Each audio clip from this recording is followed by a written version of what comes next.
It's the Rob Carson Show. Are you ready to be podsmacked? Now, here's Rob Carson. Hello, welcome to episode number 111 of the Rob Carson Show podcast. Today we're recording the show on the 8th of June, 2017, Thursday. That's the Jim Comey testimony in Congress today, before Congress today. And I'm going to be Facebook Living it with audio actually from the hearing and just commentary in a little while. I've been live tweeting it. I'm trying to decide whether it is a big nothing burger or a turd sandwich. It's somewhere between the two of them.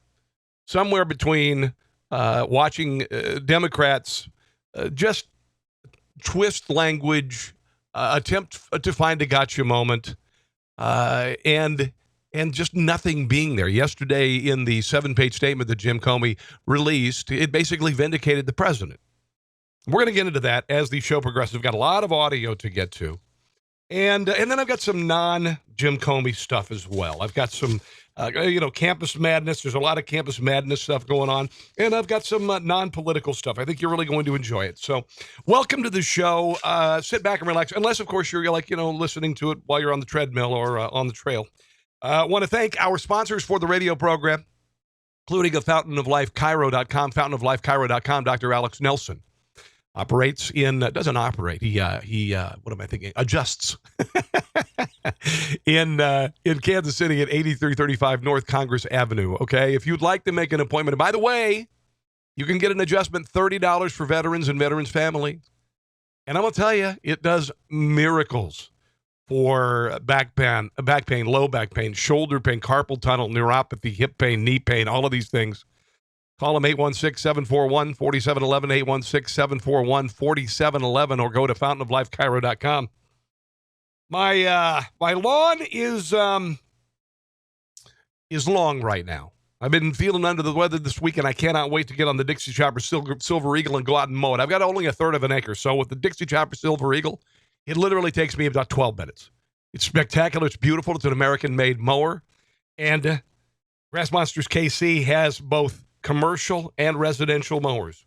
The Z2, that is a residential Dixie Chopper. They've also got these marvelous Hustler mowers made in Kansas with wonderful warranties. There's a Raptor Limited, which is a residential mower, or light industrial, 3-year, no-hour limit. Raptor SD, 3-year, 300-hour limit. The Raptor SDX, you got to go see them, all right? Just take my word for it. GrassMonstersKC.com, or go to 5520 Raytown Road, Raytown, Missouri. GrassMonstersKC.com. Okay. A lot of things going on yesterday with Jim Comey. He presented a 7-page introductory statement, I guess. Did not read it, did not do an opening statement today on Capitol Hill.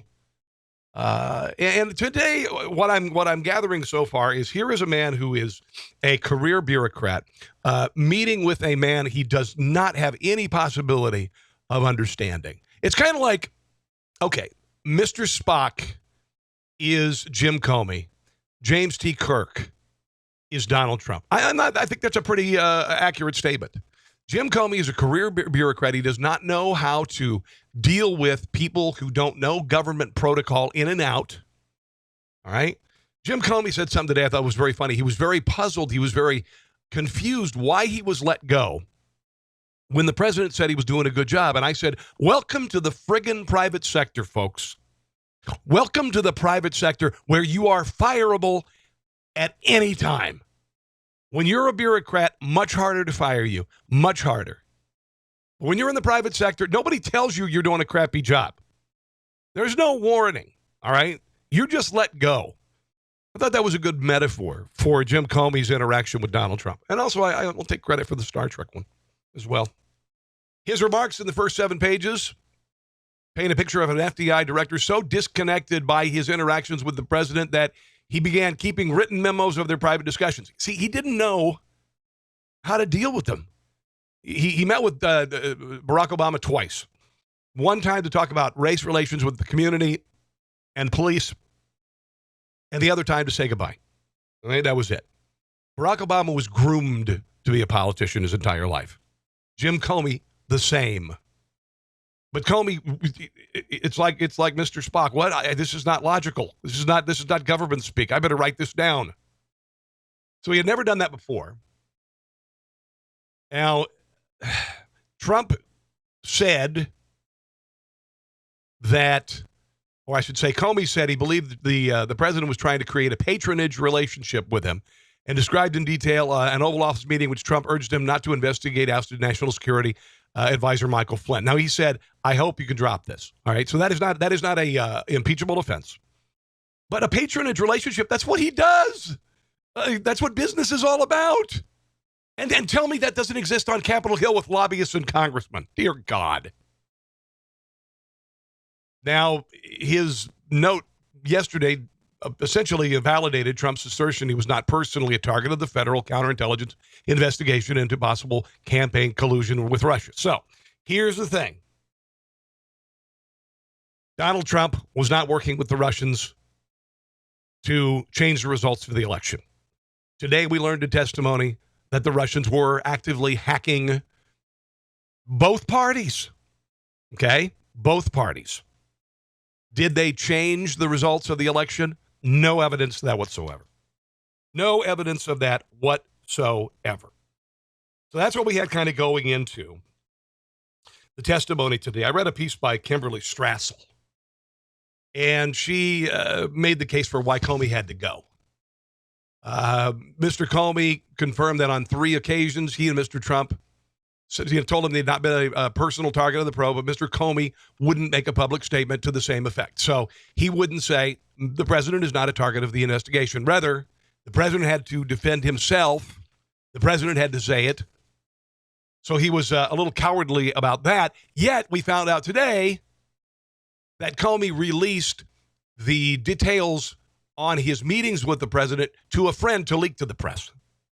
So what kind of credibility do you have there? All right. Now, back to this piece.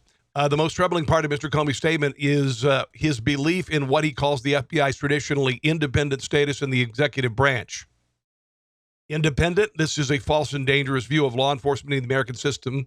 Mr. Comey is describing an FBI director who essentially answers to no one. And that's kind of the feeling I got from him when he was testifying before Congress, when he reopened the email case against Hillary Clinton, when he vindicated her, even though there's plenty of evidence to indict her. Back to the article, but the police powers of the government are awesome and often abused, and the only way to prevent or correct abuses is to report to elected officials who are accountable to voters. So if Mr. Comey had a problem with Donald Trump saying, Mike Flynn, he's a good guy, maybe you could back off that. He should have reported it and resigned. He should have reported it and resigned. Mr. Comey said Mr. Trump strongly suggested in February that he close the Michael Flynn file, but after conferring with his FBI senior leadership, he decided not to relay the conversation to Attorney General Jeff Sessions or any other Justice Department superior. If he thought he was being unduly pressured, he had a legal obligation to report and, in the view of Kimberly Strassel, resign. But he says he didn't because we expected that Mr. Sessions would recuse himself from the Russia involvement. I know this stuff kind of gives me a headache, too. I'm trying to make this understandable because it's easy for a constitutional scholar like Mark Levin to digest this. It's maybe a little bit more difficult for you and I because we're not constitutional scholars. So, by the way, Director of National Intelligence Dan Coates and National Security Agency Director Mike Rogers said that they have never been asked to do anything illegal, immoral, unethical, or inappropriate with regard to Donald Trump. So, now let's get into some of the audio because there's beaucoup d'audio. All right, and I'm not even actually sure where to start. Oh, Donald Trump asked Jim Comey if he would be loyal to him. That apparently made him feel terribly uncomfortable. That's one of the things that he was not prepared to do. And in the business world, loyalty is really important. Loyalty is really important. especially in the age of social media. Here's Paul Ryan talking about Trump asking Comey if he was loyal to him. And Ryan was not crazy about that.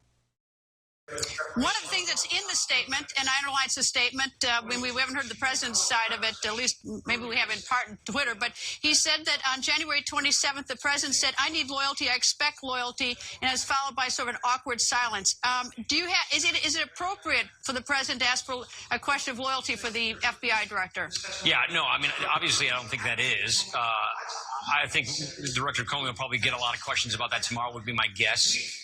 But I don't think that that's new. I think that that's already been reported on. I think that was something that was in the New York Times, a month or two ago. Yeah, everybody knows that already. Okay, so that's not a big deal. But that's what this is the mentality of Donald Trump. Donald Trump has been in the national spotlight for decades. He is a successful businessman, and you are expected to kiss the ring. That's really what it's all about. I remember when they were entertaining cabinet positions and they all had to come to Trump Tower and go up the elevator and the whole deal. And imagine, that's kissing the ring, folks. Donald Trump's used to being the boss, and that's the private sector, all right? He said, I need loyalty. I expect loyalty during the dinner, all right? Comey said Trump then made the statement about his loyalty. And Comey couldn't really answer. He said that he could only offer his honesty. And when Trump said he wanted honest loyalty, Comey answered, paused, and said, you will get that from me. All right. So there is that. Chris Christie talked about this, I believe, yesterday.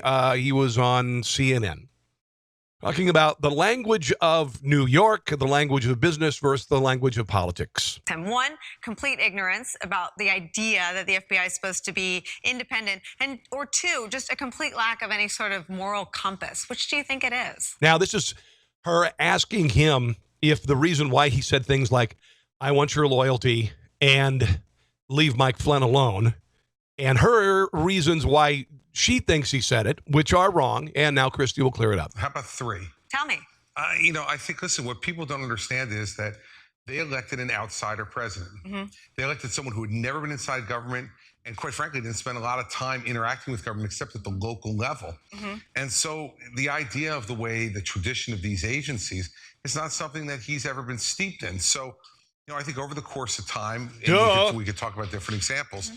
What you're seeing is a president who is now very publicly learning about the way people react to what he considers to be normal New York City conversation. Okay. And think about this. We have a truly civilian president. We have a man who was elected to his first elected office. He bypassed, city council. He bypassed, local dog catcher. I don't know. He bypassed all of that. And he went to President of the United States. President of the United States. Do you think he's going to talk like career bureaucrats? Are you kidding me? And like I said, Comey I think his ego is bruised, to be quite honest. Today I'm seeing that a lot with regard to his testimony. He seems like he's been bruised a bit. Just a little bit by this whole thing. Charles Krauthammer on today's testimony, he said this late last night. He says that it's going to be, again, somewhere between a nothing burger and a big turd sandwich. Here, there's one question. Did the president obstruct justice? He didn't say that. That's me saying the turd sandwich thing. That's what everybody is waiting for. I don't think there's anything of great interest other than that. And his answer, I think, is going to be obvious. He will navigate to a point where he says, well, there might have been some pressure, but it's not obstruction. Why? Because if it were obstruction, then he is indicting himself. He had to bring it forward. For not making a statement, for not bringing it out in the open. So he can't say it's obstruction, which is what everybody who wants to see Trump destroyed is waiting to hear. So what we will hear is something navigating in between and saying, well, it wasn't really pressure. He was speaking on behalf of an associate, a friend. It could be interpreted various ways. That's what I think is going to happen, and that's why I think it's going to be a bust. There you go. And I think it is going to be, again, either a nothing burger or a big turd sandwich. Here's Jim Garrett talking about the testimony and what could be expected today. And yeah, we've seen a lot of this. Testify, Sean, because he'll be asked, did you think this was obstruction of justice? He's going to dodge. He has to say no. He either has to say no or he's going to dodge it. Good luck with that. Because the crime is called misprision of felony. If a federal government official knows of a felony like obstruction, he must, under the law, report it to his superiors at the Department of Justice in the case of Comey. Failure to do so is a crime punishable by 3 years behind bars. So Comey has to pick it up there. Dodge, duck, dip, dive, and dodge. That's what he's going to do today. Dodge, duck, dip, dodge, duck, dip, dive, and dodge. Dodgeball, of course, one of the great movies of all time.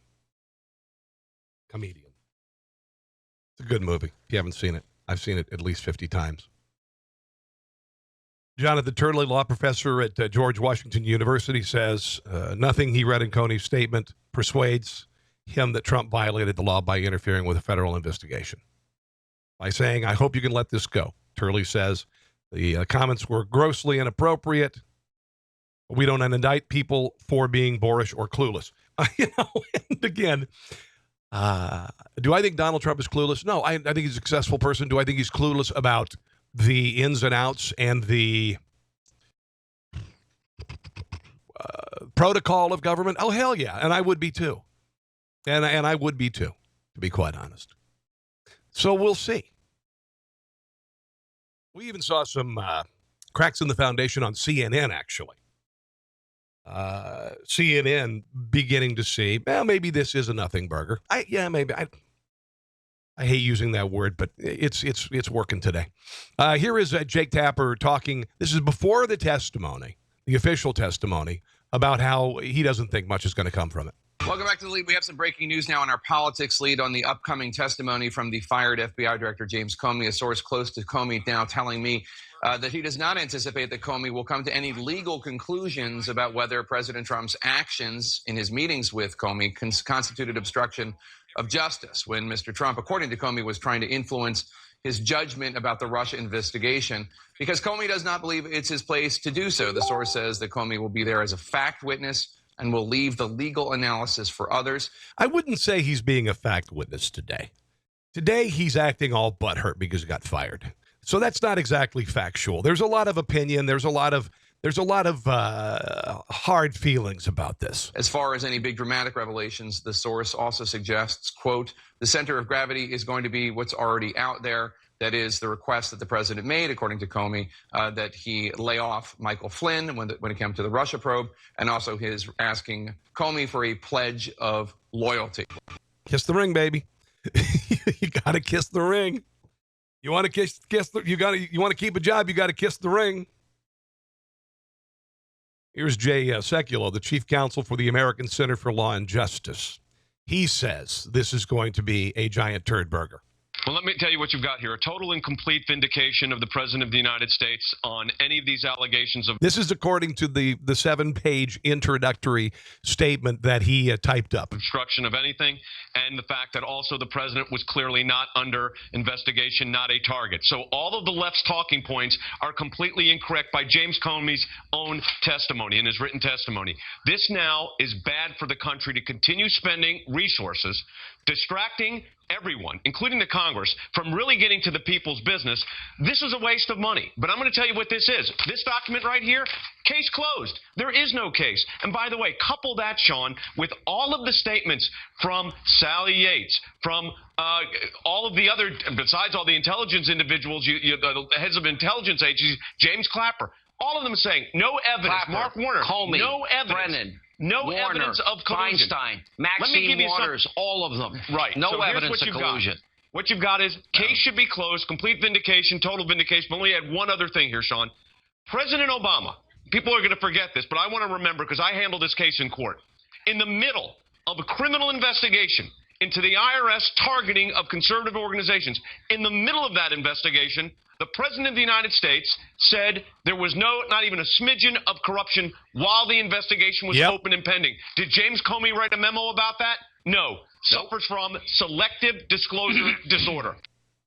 Tell me that Jim Comey is not a partisan-leaning Democrat. Tell me that he is not that. It's fairly obvious. It's fairly obvious not only in what he chose to prosecute, what he chose to indict, and not. You saw he played the Hillary Clinton email thing like a political football, saying that they were going to reopen the investigation of her emails because Huma Abedin, her pervert husband, had a laptop with a lot of these on them. So he reopened it. And then former President Bill Clinton gets on just kind of runs into each other on an airport tarmac between their private jets, and they just decide to go on there. The weekend, I believe it was before one of the debates. No, it was before Comey said that Mrs. Clinton would not be indicted, right? So there's a meeting on the airport tarmac between Loretta Lynch, Attorney General, and Bill Clinton. It's not kiss the ring in his case. It's kissing something completely different, but we're not going to get into that. And then the following Monday, Jim Comey said essentially the case was closed. So he opened it for political reasons. Well, he opened it because he had to, because there was new evidence on another computer. And then he closed it after Loretta Lynch probably leaned on him and probably said, you might want to, kind of let this Hillary Clinton thing go. Sounds a little, except for he actually acted. Okay. Donald Trump said the Michael Flynn thing, he's a good guy. Maybe we just let this go. He didn't take any action. Now, if Loretta Lynch actually leaned on him and he decided not to indict Hillary Clinton the following Monday, that, my friends, that's what the Democrats are looking with the conversation with Donald Trump. That's not what happened. Am I saying it could have happened between Loretta Lynch and he? Sure. Am I saying it did? We don't have any evidence of that. So I'll just clear that up right now. I know you're asking me questions about that. Alan Dershowitz, Harvard law professor, a pretty left-leaning dude. He essentially says this whole thing is utter nonsense. First of all, let's look at the big constitutional picture. The president could have told Comey, you are commanded, directed to drop the prosecution against Flynn. The president has the right to do that. Comey acknowledges that. He says in the statement that historically, presidents have done that to the Justice Department. But in the last few years, we've had a tradition of separation. But that tradition doesn't create crime. Remember also what the president could have done. He could have said to Comey, stop this investigation. I am now pardoning Flynn. That's what President Bush did.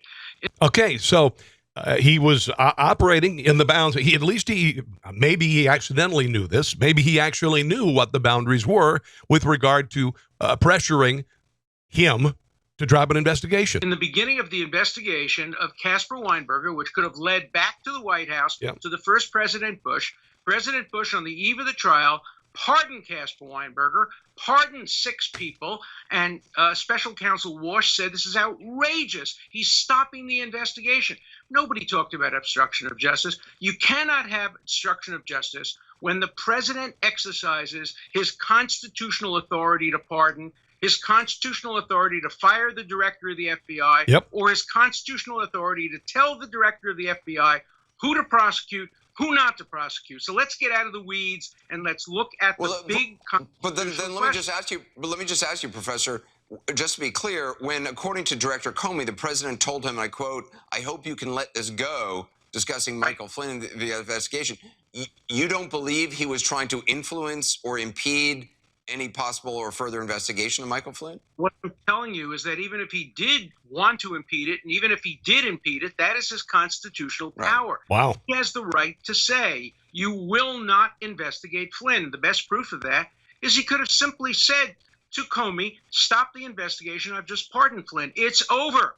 My precedent, George Bush. He pardoned Weinberger when Weinberger could have easily pointed the finger back. Okay, there you go. That's what Dershowitz is saying. All right. Let's move on to some other stuff, because there's plenty of stuff to talk to other than, about this, and there will be plenty coming in days. So let's move on. I mentioned earlier I did a commentary. I did a podcast called The Madness of Queen Hillary, and it was based on testimony, not a testimony. It was a Q&A on stage at a tech conference, and this was just last week, and I talked about her descent into insanity, into mania, with regard to overthinking herself and why she lost again. And I really do believe that we saw flashes of her where she blamed, I think just that day, 19 people, organizations, and countries for her loss. She said, now famously, I am willing to admit my mistakes, but they didn't cause the election loss. And when I heard that, I went, wow, this is somebody who is desperately in denial. Rush Limbaugh talked about this, oddly enough, yesterday, a couple days after I did.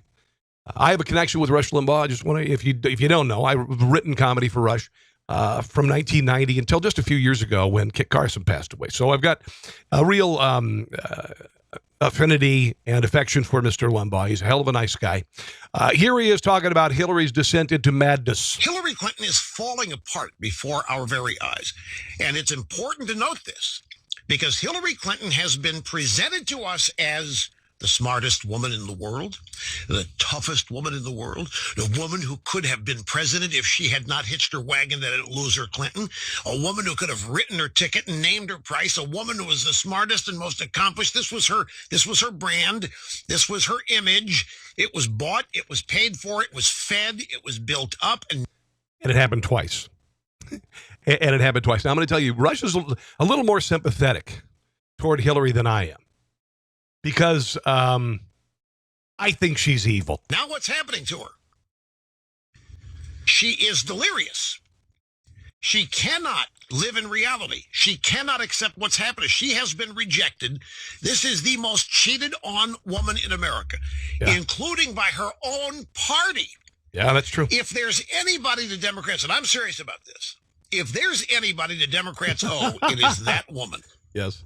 Without her biting the bullet and a bunch of other things, the Bill Clinton administration would have not survived, and the Democrat Party would have been taken down the tank with him. That's absolutely true. She stood by her man. She suffered the slings and arrows. She had one thing in mind, and that was running for president. She ran for president the first time, and the Democrat Party betrayed her.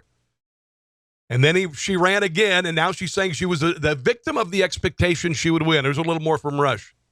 From the time he was governor of Arkansas, all the affairs, all the women, all the allegations, and she was the loyal trooper, blaming the right-wing conspiracy, destroying the women accusers, maintaining his administration and the Democrat Party. And if anybody has ever been owed, it's Hillary Clinton. And 2008 was supposed to be the big payoff, and they threw her under the bus for a young, untested, unproven African-American guy with an exotic name. And she gave them another chance to love her. She gave them another chance to accept her. She went even so far as to working with Debbie Blabbermouth Schultz to rig the primaries against Crazy Bernie so the Democrats could not throw her under the bus. She even took questions before the debates. All right, from Donna Brazile. I mean, she did all sorts of unethical crap to get there, and the Democrat Party still dropped her.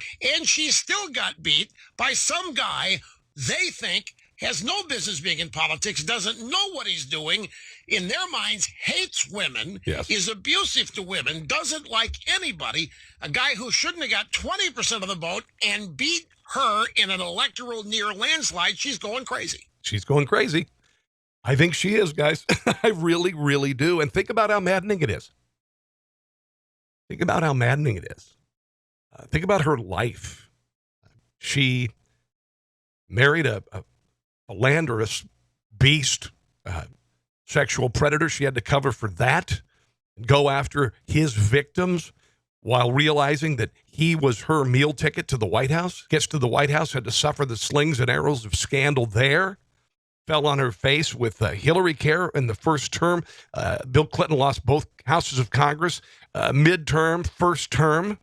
She had to stick through that. Then Monica Lewinsky runs for president against Barack Obama. Ends up losing that. The Democrat Party threw her off for this guy nobody even heard of, really. And then ran for president again. And it's got to be maddening. And maddening because this is her entire life. It came down to this last election. And whether she thought that there was going to be a coronation or not, and I think she did, and I think a lot of people did, this is the end of the road. This is the end of the dream. Your lifetime dream is not going to be accomplished. That's a hell of a lifetime dream to go for, because very few people make it there. I mean, you want to look at the odds of becoming president versus the odds of playing in the NBA versus the odds of playing in the NFL versus the odds of winning the lottery. So you get this close. Tell you what I'm going to do. I'm going to wrap this podcast up because I want to get it out early while the testimony is going on.